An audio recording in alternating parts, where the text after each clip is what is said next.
Hello, welcome to my year-end review. I'm shooting this video December 30th, 2023. Yesterday was the last trading day of the year. E-Trade was very quick to update everything. That's one thing I like about E-Trade. They're very quick to record gains, um, return for the day, return for the month, return for the year. So in front of you, with my account number crossed out, is my return for the year for my largest trading account, my SEP IRA.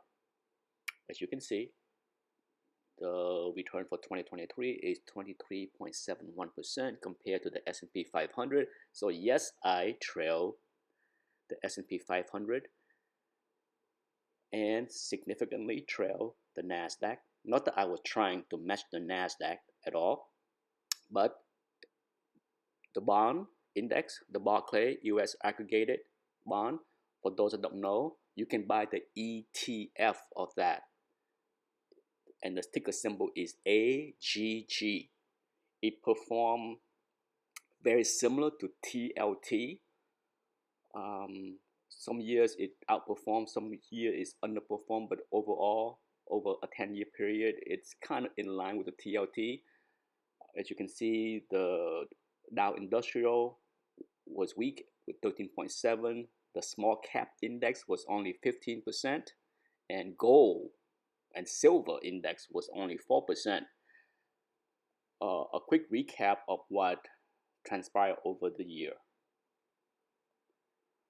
At the end, well, for those that remember, late October of 2022, I brought up TLT for the first time in a long time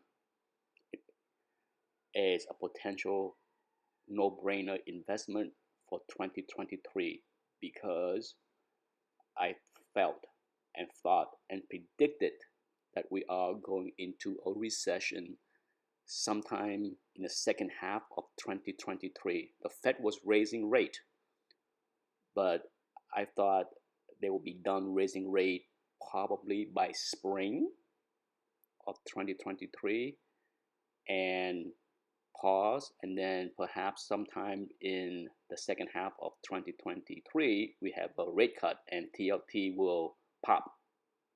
I was wrong. It's in investment and trading, being early or being late is wrong. Okay, no other way to sugarcoat it. I never like when people say I was too early, I was a little bit late. No, you're wrong. Timing is everything. It's okay.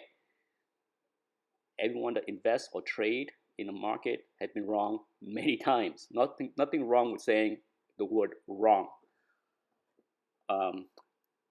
No doubt, for the first 2 or 3 months after I make the announcement late October, it seemed that I could have been right?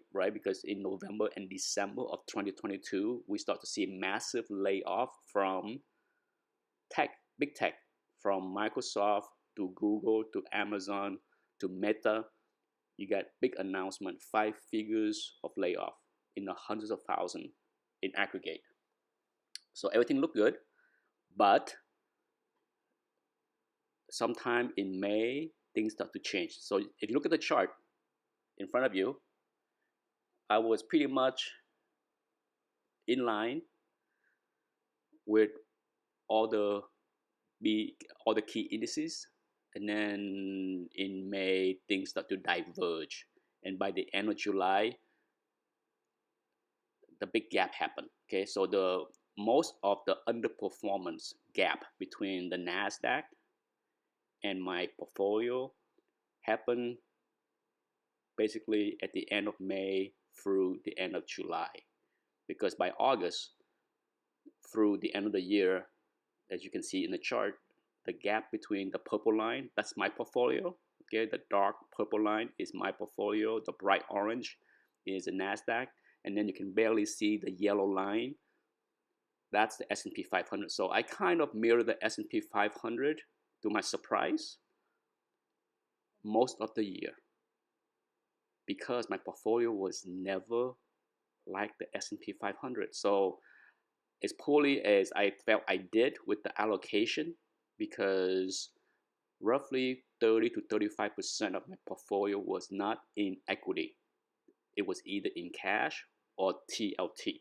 I was scaling into TLT in early November of 2022, and I slowly keep adding throughout the year, and I add a lot more by October of 2023. But for a portfolio that was roughly 35% in cash and fixed income, I was able to match the return of the S&P 500 very closely with the alpha of my stock picking. So I was very pleased with that. No doubt the 35% of cash and fixed income drag the performance of the entire portfolio. No doubt about that. But for me, it was a good year. I was pleased with the return because I was able to match closely with the S&P 500, even with all the exposure to cash and fixed income. I am 57 years old, so it would be foolish of me to allocate 100% of my portfolio to equity. Got to balance out the risk and reward at my age. If I was to invest in the conventional allocation of people my age, I'm likely to have, if I go to a professional, they would tell me that I need to be in a balanced portfolio of 60% to 65% S&P 500 or equity, and 30 to 35% in bonds, fixed income, and the rest in cash.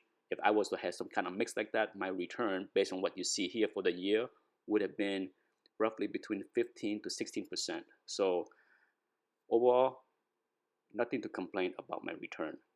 Now, I also manage my son's account, and he's 16 years old. He can afford to be 100% in cash, and for the most part, he was roughly 95% in cash in his portfolio. It is a much smaller portfolio than my portfolio, so I tend to trade less, but I also pick the best trade for his account. And as you can see on the screen, his return crushed everything on the screen for his portfolio, so good on him. He was very heavy. He was very tech heavy. He had a lot of Google, a lot of NVIDIA. So that's a big part of his big alpha over everything else there. And I will continue to manage his portfolio in the same manners. However, as of this week, instead of being 95% plus in cash, I have raised his cash to over 10% for now. Take a little cautious stand going to the new year, looking for some bargain. And in 2 years, when he turned 18, I will hand over the portfolio to him, and he can manage himself. So there you go. That's the performance of my two big accounts that I manage. Not a bad year, not the best of year, but nothing to complain about. And best of luck to all of us in 2024. Hopefully, I can do a better job trading. Thank you for watching. Happy New Year. Bye-bye.